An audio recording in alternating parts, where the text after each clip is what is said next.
Potatoes are one of those things. They often get forgotten. They often get like, where did the potatoes go? I don't forget about them. I was gonna say it's like CJ. Sometimes you just forget about him. Who? He's not here today. We can give him some love. Love you, CJ. Just kidding. Go watch his show. It's a great show. Today I'm talking about potatoes. We're gonna do some griddle potatoes, some over easy eggs, crispy bacon, bacon to 10. Talk about it. We'll talk about it. Let me show you how I like to do it.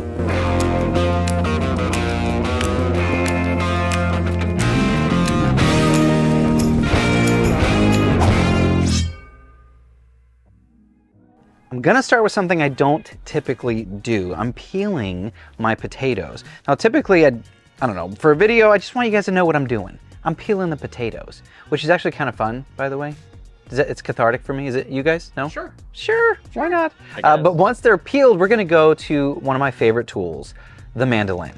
Very, very thin slices here. Now you could do this by hand, but that uniform shape, the ease of use, I'm a big fan. I'm not a huge fan of like a ton of tools. Like I don't have a garlic smasher. I like to do that by hand.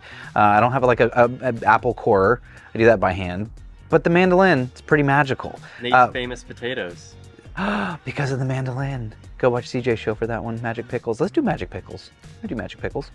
Throw all of that into a bowl, and we're gonna get to our seasonings. A bit of olive oil here, and then we're going with garlic powder, paprika, chipotle, thyme, and chili powder, a bit of salt at the end. We'll get to all of that in the recipe down below. What I'm doing is I'm tossing everything together first in oil to get everything evenly coated. Try to separate the potatoes, sometimes they stick together, but this is gonna incorporate evenly so our seasoning gets all over everything. I'm also gonna take a sweet yellow onion. I'm gonna cut it in half again. We're quartering these, so they're not really tiny, but they're big enough to kind of shrink down a bit with the potatoes when they cook. Mix those in as well. Now I want this to sit for a bit. I want the potatoes, which are very porous, to soak in all of this flavor. So while it sits for about 5 or 10 minutes or so, let's get to our bacon. I'm using the rights because it's the right stuff. Have we used that joke too many times, Ethan? Probably. Enough times. Yeah. I'm gonna take my bacon to a 10. We've had some disagreements in the past. Andy's a 5, and I don't get it. That's the crispiness scale. Ethan, you know what I meant. Yeah. Where are you on the scale? Like 8.75. 8.75? Yeah. It's a high score. It's good. It's good. I'm a 10, maybe an 11, but that's just me. Let me know in the comments, where do you sit on the crispy scale for bacon? I'm a 10. Where do you stand? But once we're done, let's go ahead and pull it off. What's left behind is what we were after this whole time. We're gonna cook our potatoes in that bacon fat. This doesn't take too long. I'm guessing 10 minutes or so, depending on how much you're doing, but that's the beauty of this dish. If you are throwing a family party or if you're cooking for a lot of people, this is a go-to like showstopper. They're not just simple potatoes. They're insanely good, delicious potatoes. Now let those cook and bubble away in the bacon fat. I like to toss every 3 or 4 minutes.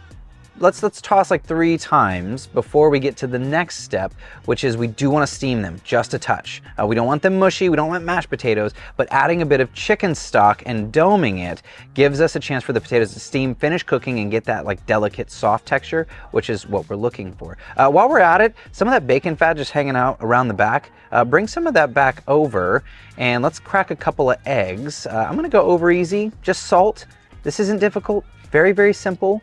If you get a shell in there, you know what? Get rid of it. Don't worry about it. The last thing the potatoes need is a bit of fresh parsley. I like to chop this up, not crazy fine, but pretty tiny.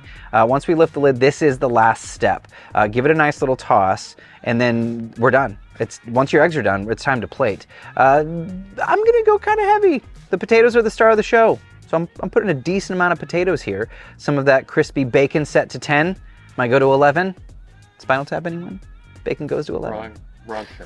And it wasn't good. It was rough. Pretty bad. Yeah, you're pretty bad. Eggs on top, there you go. I mean, this is not a hard breakfast. It's not flashy, but it's fantastic. Let's take a bite.